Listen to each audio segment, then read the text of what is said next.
उत्तर प्रदेश के परिवहन मंत्री दयाशंकर सिंह इस वक्त बातचीत के लिए हमारे साथ मौजूद है। सर, समाजवादी पार्टी के प्रमुख अखिलेश यादव ने भारतीय जनता पार्टी सरकार पर निशाना साधा और कहा है कि कुछ दिन बाद बीजेपी यू टर्न लेने वाली पार्टी बन जाएगी। ओल्ड पेंशन स्कीम को लेकर अखिलेश यादव ने कहा है कि जैसे जाति जनगणना को लेकर सब साथ आए, वैसे ही ओल्ड पेंशन स्कीम पर भी सब साथ आएंगे और बीजेपी यू टर्न वाली पार्टी बन जाएगी। जैसे वो खुद यू टर्न हो गए हैं।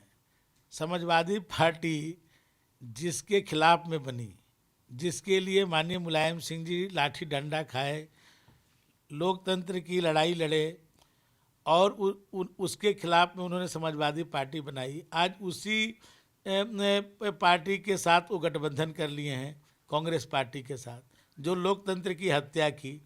तो जिस तरह से यू टर्न हुए हैं, अपने ही तरह वो दूसरे को भी समझ रहे हैं। सर, एक सवाल उपचुनाव से जुड़ा हुआ भी है, क्योंकि उत्तर प्रदेश में 10 सीटों पर उपचुनाव होना है। अखिलेश यादव ने कहा है कि जनता यूपी में समाजवादी पार्टी के साथ है और संघ भले ही रणनीति बना रहा हो, लेकिन यूपी की जनता अब समाजवादी पार्टी पीडीए के साथ है। अखिलेश जी ये भूल जा रहे हैं कि 2012 में माननीय मुलायम सिंह जी ने उनको सत्ता सौंपी थी और 2014 में उनके पैरों तरह जमीन खिसक गई, उनको पता नहीं चला।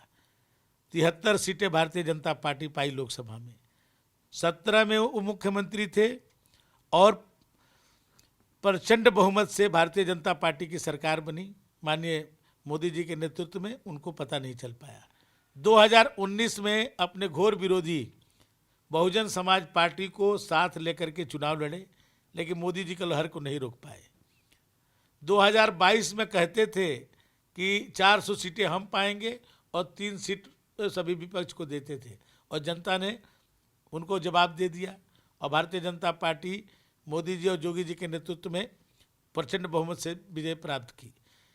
2024 में इन लोगों ने एक झूठ का पुलिंदा बांधा कि मोदी जी 400 सीट पा जाएंगे तो संविधान बदल देंगे, आरक्षण खत्म कर देंगे। तो ये एक भ्रम जाल डाल करके जो कुछ वोट जो है ये इन्होंने ज़्यादा पा लिए, तो ये समझ रहे हैं कि इनकी अस्थायी जीत हो गई है। अरे काट की हांडी बार बार नहीं चढ़ती है।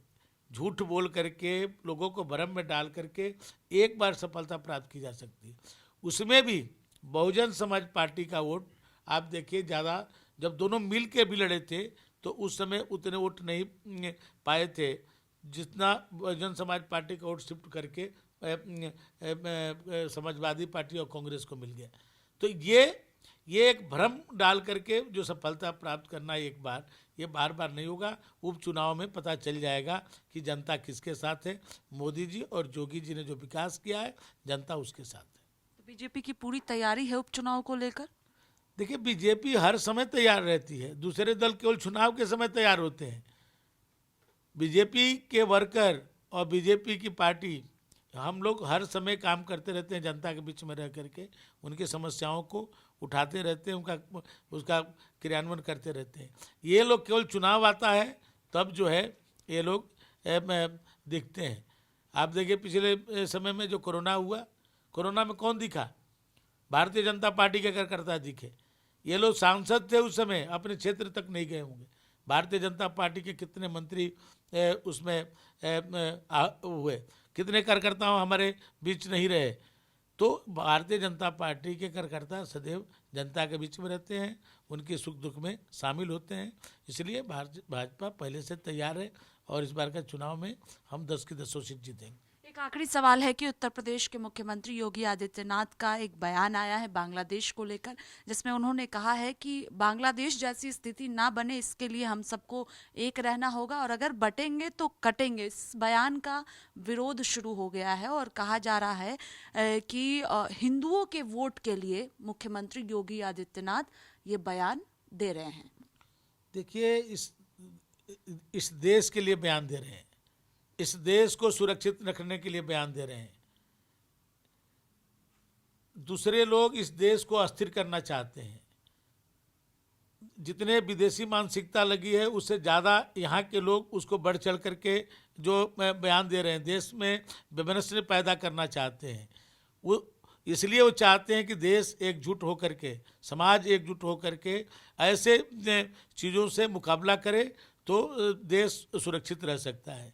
हमारे देश के स्वतंत्रता सेनानियों ने, क्रांतिकारियों ने जो सपने देखे थे वो सभी मिल करके ही उसको पूरा कर सकते हैं। हमारे मोदी जी 130 करोड़ हिंदुस्तानियों की बात करते हैं, जोगी जी सदैव जो है 26 करोड़ उत्तर प्रदेश वासियों की बात करते हैं, दूसरे लोग जाति और मजहब और क्षेत्र के आधार पर बात करते हैं, तो देश के लिए बात कर रहे हैं और इसलिए हम सबको एकजुट होकर के इसको मुकाबला करना चाहिए। बहुत शुक्रिया बातचीत के लिए। कैमरा पर्सन देवेंद्र के साथ स्वाति पाठक, भारत समाचार, दिल्ली।